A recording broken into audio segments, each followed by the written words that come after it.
Iyo umuntu amaze kugera ku myaka 50 igogora ry'ibyo yariye ritangira kugenda gahoro cyane, ntabwo rero rikihuta, kandi ibitera indwara zikomeye cyane zishobora no guhitana umuntu. Niyo mpamvu tuba dukwiye gufata ingamba zakorohereza umubiri wacu, twita ku mafunguro turya cyane cyane muri iriya myaka, kuko iyo umuntu yitayeho arinda asaza atagize ikibazo na kimwe mu buzima. Si byo gusa, ahubwo no gukoresha umubiri siporo bituma ugera ku ntego ya nyayo mu buzima. Ndagusaba gukomeza kureba iyi video, gumane nanjye muri iyi video urebe uyirangize, kuko irakungura byinshi cyane rizatuma usaza n'itoto ry'abato. Turatangira turebera hamwe utuntu tworoheje cyane umuntu yakora tugatuma agumana itoto adahungabana mu gihe azaba agize kuri iriya myaka 50. Wagerageje regime nyinshi, ukora ibishoboka byose n'ibidashoboka, ariko ibiro byawe byanga kuvanaho biri, byanga kuvanaho bigabanukanaho na gramu imwe byibuze.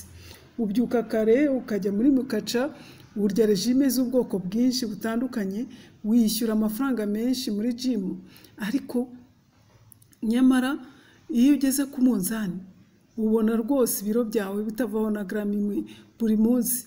Waba uzi uko umwanzi wawe muri kumwe, waba uzi umwanzi wawe gica uko muhorana buri munsi, niwe utuma ibiro byawe bitagabanukaho na kamwe, bitavaho aho biri. Uwo mwanzi rero nta wundi yihishe muri ibi bintu. Byitegereze neza umbwire, urabyumva ute?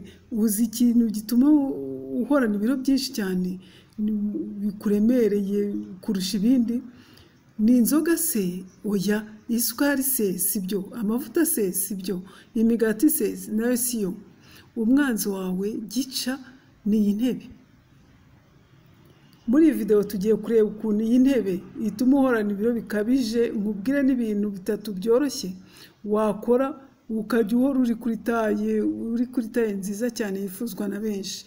Niba koko ushaka kugabanya ibiro, ukwiye kureba iyi video ukayirangiza mbere yo kuvuga ibintu byatuma ugabanya ibiro. Reka turebe ibiba ku bantu cyangwa se ku muntu umara umunsi wose wicaye ku ntebe, wicaye hamwe. Kwicara ahantu hamwe bituma umubiri ngogozi uzimata, bigatuma igogora ry'ibiryo wariye byose bigenda gahoro cyane, bitangira kwipakira rero mu bice bitandukanye by'umubiri wawe. Reka noneho turebere hamwe ibintu byatuma ugabanya ibiro byawe mu buryo bwihuse. Intebe n'umwanzi wacu gica, ariko niwamumenya, niwamuhunga, kuko iyi ntebe tutayigira inshuti yacu aho ku mwanzi. Wabigenza ute? Wakora iki? Wayikoresha iki? Iyi ntebe ushobora kuyikoresha imyitozo. Ndaza kukwereka imyitozo wakora umunsi wose. Ubishatse iyi myitozo wayikora urimo urareba n'iyi video, kuko ni imyitozo myiza cyane yagufasha umunsi wose, ukirirwa neza, ukirirwana ubuzima bwiza, ukirirwana imbaraga nyinshi cyane. Iyi ntebe rero ushobora kuyibyaza umusaruro aho kugira ngo ikugirire nabi. Umwitozo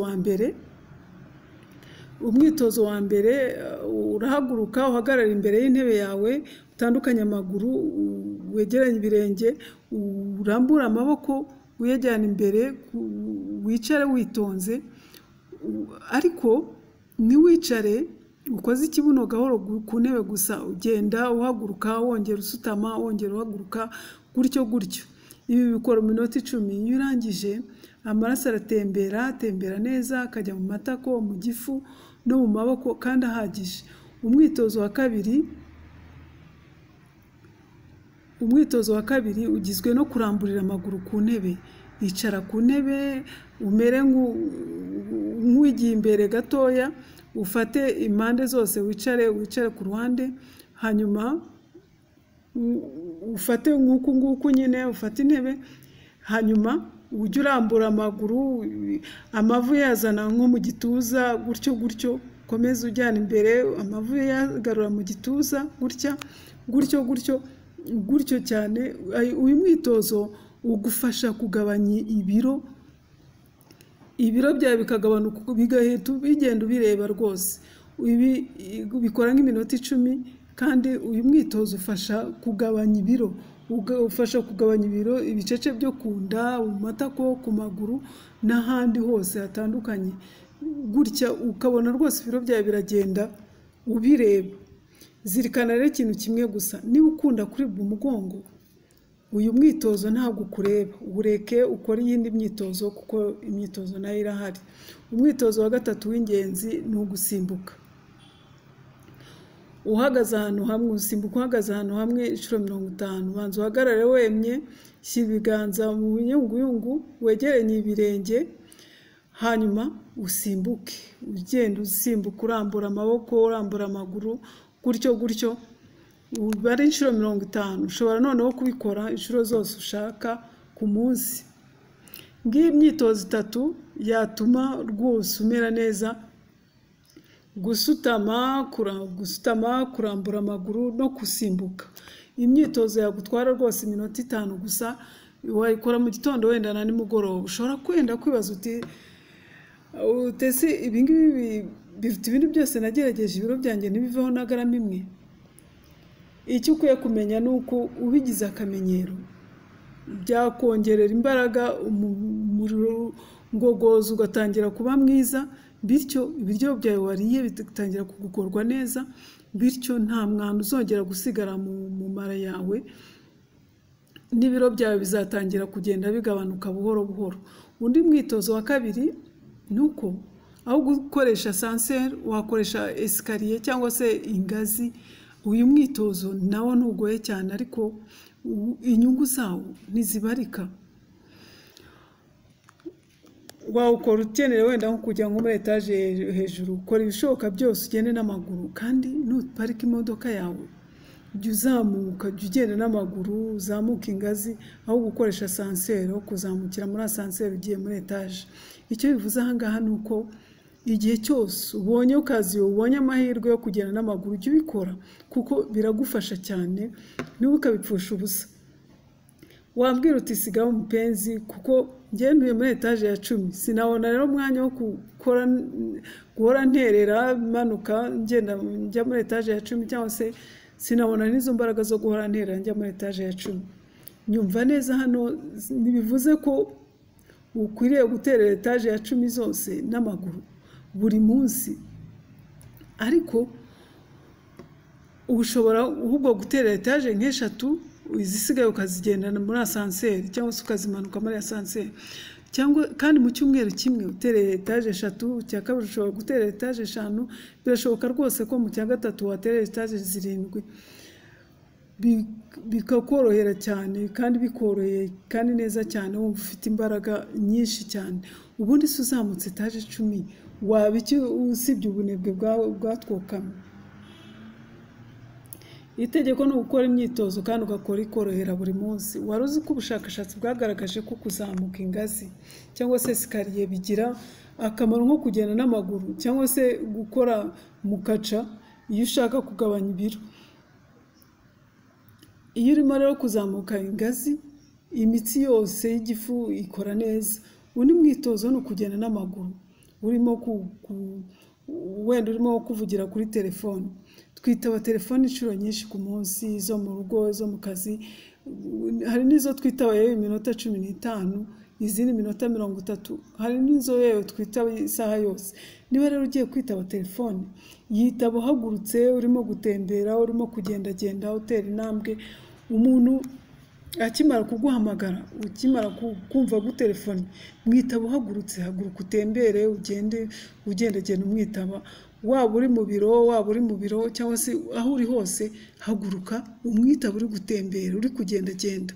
Niba icyumba cyawe ari gitoya, gisohokemo, shaka aho uganirira wisanzuye, uganura utembera kuri telefone ugendagenda, biragufasha cyane. Hari imyitozo, hari inyungu cyangwa se hari inyungu 3 zo kuvugira kuri telefone ugendagenda.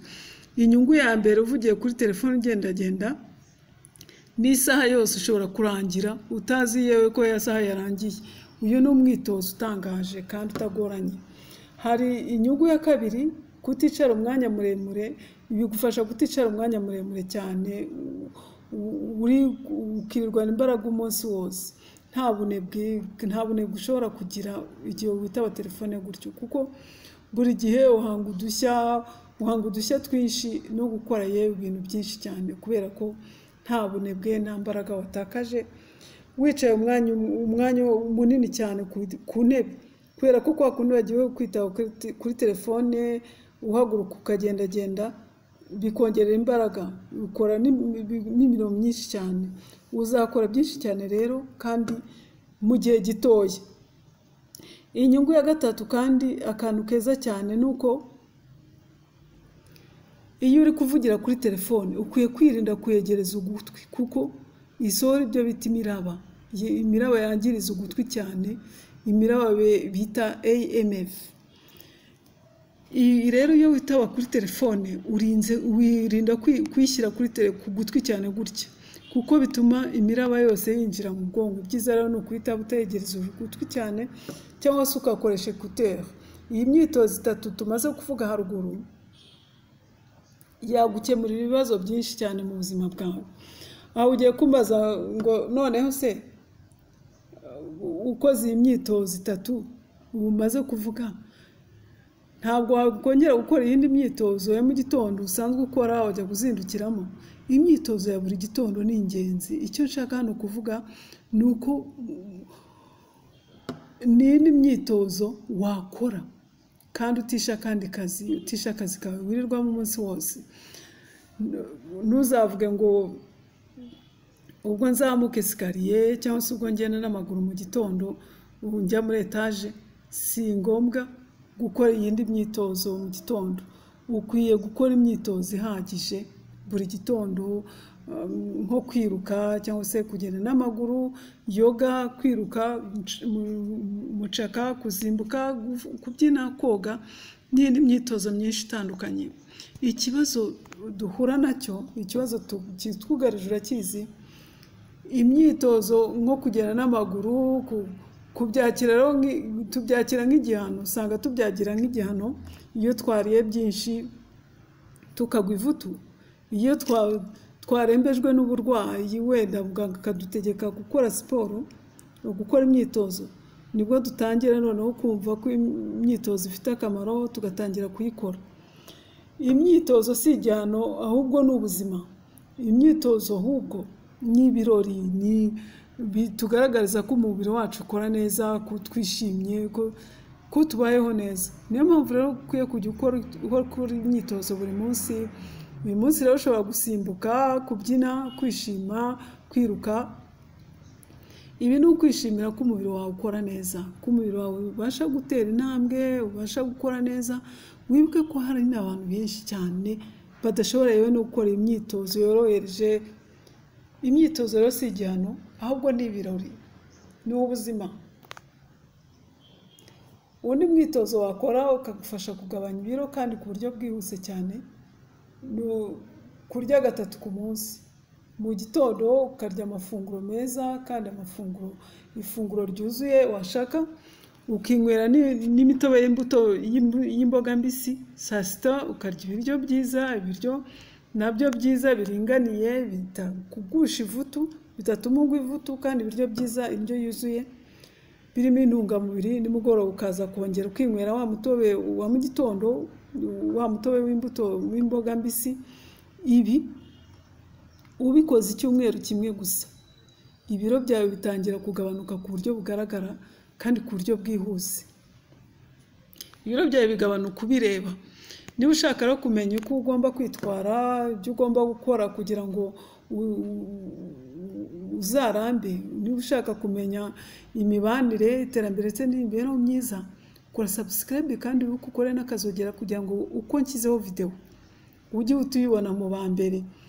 Ndagushimiye cyane rero ko wabanye nanjye muri iyi video. Niba uyikunze jya wikuduhe like kandi wisharinge, uhereza abantu benshi cyane, ababyeyi, abavandimwe, inshuti zawe, abo mukorana, abo mwiganye, abantu benshi cyane.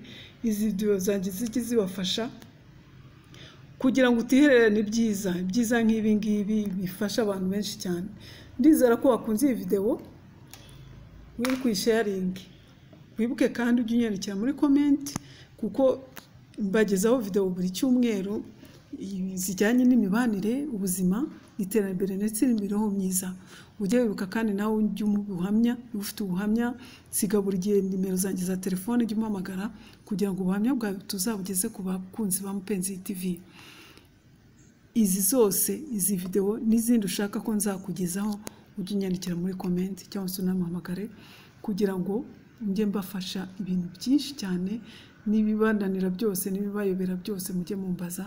Naho mu yindi video rero ngena Mupenzi nk'ibisanzwe kurikira inzozi zawe, inzira niyi. Bye.